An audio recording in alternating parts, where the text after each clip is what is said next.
আপনাদের মাধ্যমে সমগ্র জাতিকে এলডিপি বিভিন্ন বিষয়ে কি চিন্তা করছে সেটা জানানো একান্ত প্রয়োজন আমরা মনে করি। ইদানিং আপনারা দেখেছেন বিভিন্ন জায়গায় আগুন লাগছে এবং দেশের সম্পদ জ্বলছে।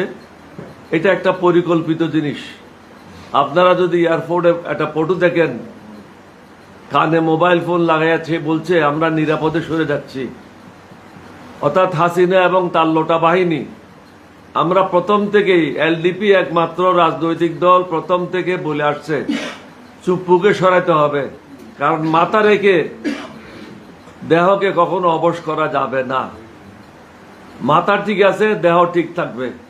মাথা হলো রাষ্ট্রপতি, কিন্তু আমরা জানি না কি কারণে, কি উদ্দেশ্যে, কে বা কারা চুপ্পুকে আশ্রয় দিচ্ছে। এই আশ্রয় দেওয়ার ফলে চুপ্পুর নেতৃত্বে বলতে পারেন আওয়ামী লীগের লোকেরা বিভিন্ন জায়গায় অ্যাক্টিভ হচ্ছে এবং প্রতিনিয়ত মিছিল মিটিং করছে। পুলিশ যাওয়ার আগে তারা পলায়ে যায়। এটা হলো তাদের চিরদিনের স্বভাব। আমরা প্রথম থেকে পরিষ্কারভাবে বলেছি, যারা আমাদের ছেলে মেয়েদেরকে হত্যা করেছে বা হত্যার সাথে সহযোগিতা করেছে, সরাসরি হত্যার সাথে জড়িত ছিল আওয়ামী লীগ এবং তাদের সহযোগিতা করেছে জাতীয় পার্টি। সুতরাং এদেশে তাদের রাজনীতি করার কোনো অধিকার নাই। এখানে মানবাধিকার শুধু মানবের জন্য, দানবের জন্য কোনো মানবাধিকার নাই। আমাদের যারা সম্পদ লুণ্ঠন করেছে, ন্যায় বিচার নষ্ট করেছে, মানুষকে কষ্ট দিয়েছে, দেশের সম্পদ লুণ্ঠন করেছে, কয়েক শত প্রায় 1500 ছেলে মেয়েদেরকে হত্যা করেছে, তাদেরকে এখানে রাজনীতি করতে দেওয়ার কোনো কারণ নাই। আজকে তাদের সাহায্যার্থে কে এগিয়ে আসছে? ভারত।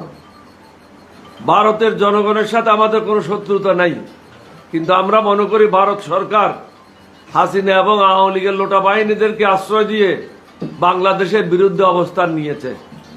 এবং হাসিনার পরামর্শে আপনারা কয়েকদিন আগেই দেখেছেন এস আলম ভারত সফর করে প্রায় 2000 কোটি টাকা তাদেরকে 2500 কোটি টাকা শেখ হাসিনাকে দিয়েছে। ওই টাকা খরচ করে বাংলাদেশের এক প্রান্ত থেকে অন্য প্রান্ত পর্যন্ত আগুন লাগাই দিচ্ছে।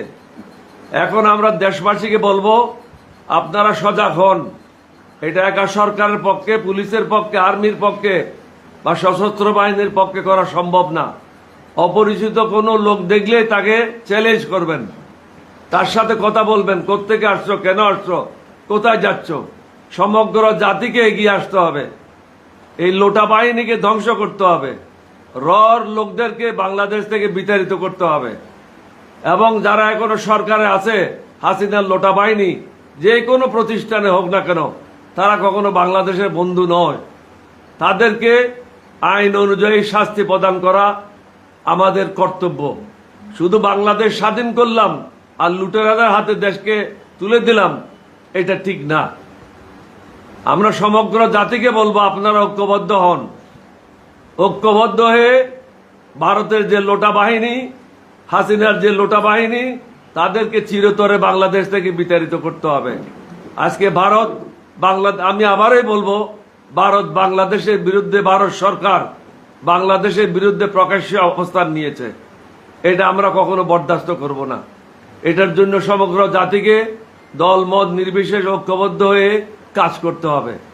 আরেকটি বিষয় নিয়ে আপনাদেরকে আমরা অনুরোধ করেছি আসার জন্য, সেটা হলো বিভিন্ন পত্র পত্রিকায় এলডিপি মনোনয়ন কে পাবে না পাবে মন গড়া কতগুলি বক্তব্য দিচ্ছে এবং তাদের উদ্দেশ্য হাসিলের জন্য বিভ্রান্তিকর কথাবার্তা বলছে। তা আমরা মনে করেছিলাম আমাদের নামগুলি আমরা প্রকাশ করব না, বিএনপিকে দেব এবং আলাপ আলোচনার মাধ্যমে যেটা ঠিক হয় সেটাই হবে। ইতিমধ্যে আপনাদের জ্ঞাতার্থে আমরা বলতে চাই, আমাদের দলের থেকে মহাসচিবের নেতৃত্বে 7 জনের একটা কমিটি করে দেওয়া হয়েছে, যারা বিএনপির সাথে কথা বলে কারা মনোনয়ন পাবে পাবে না এই বিষয়টা চূড়ান্ত করবে।